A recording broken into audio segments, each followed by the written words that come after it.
Madam Speaker, 8 years ago, in the wake of the worst terrorist attack in Americans' history that we've ever faced, the United States sent troops to Afghanistan. These troops were sent to accomplish a difficult mission, but achievable mission. And despite the gains that have been made to date, our mission has not been properly resourced and executed. As such, 8 years later, the fight rages on and terrorists are still plotting to hijack our planes, blow up our bridges, wreak havoc on our cities, and murder innocent people.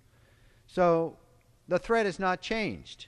Afghanistan remains a crucial theater in the war against terrorism and extremists who seek to destroy our way of life, and it deserves our utmost attention and adequate resources. To his credit, President Obama recognizes that our war in Afghanistan does need these greater resources, but some within his administration and party are advocating a smaller footprint strategy, calling for a reduction in the number of U.S. troops on the ground and a sole focus on al-Qaeda only instead of on the Taliban-led insurgent coalition.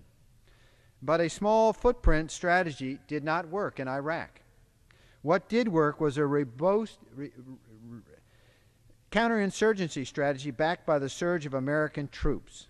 In fact, it was this strong presence of American soldiers in Iraq that encouraged Iraqis to come forward with valuable intelligence, which in turn led to more effective targeting of al-Qaeda and other insurgent groups.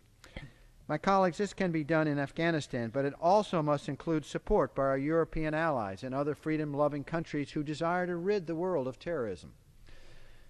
General McChrystal, the U.S. commander in Afghanistan, is advocating an expanded military effort within a new counterinsurgency strategy that focuses on protecting Afghans from the intimidation tactics of the Taliban through a troop surge.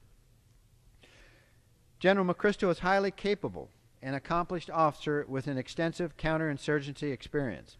Yesterday, he warned that we need more forces within the next year and that without them, our mission in Afghanistan will likely result in failure. When it comes to military strategy, we should listen to those who know firsthand what the situation on the ground is in Afghanistan.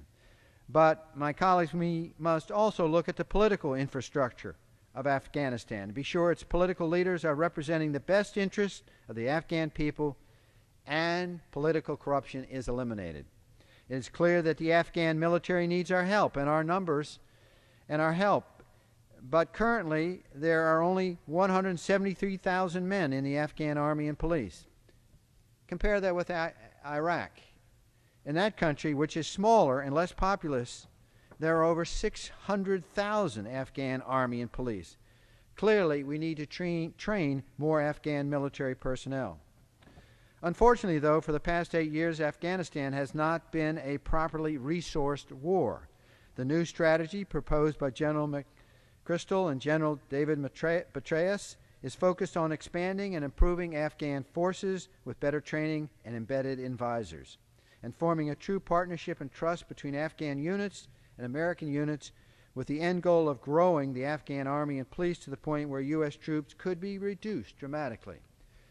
But before we put more American troops in Afghanistan, we need a more deliberate plan with the Afghan military that includes participation by our allies and adequate support from the Afghan people and legitimate political leaders.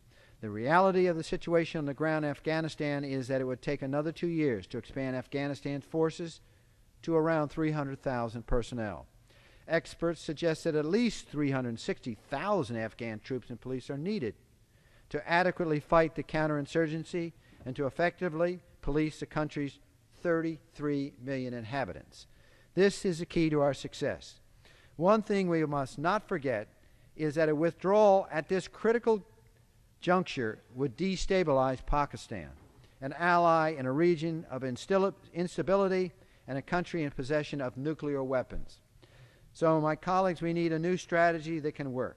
But this new strategy can work only if we require patience of the American people and the knowledge that a mission of this magnitude and importance is not going to be won overnight or from afar. The sacrifices we make overseas now will prevent another 9/11 style attack here at home and in the future.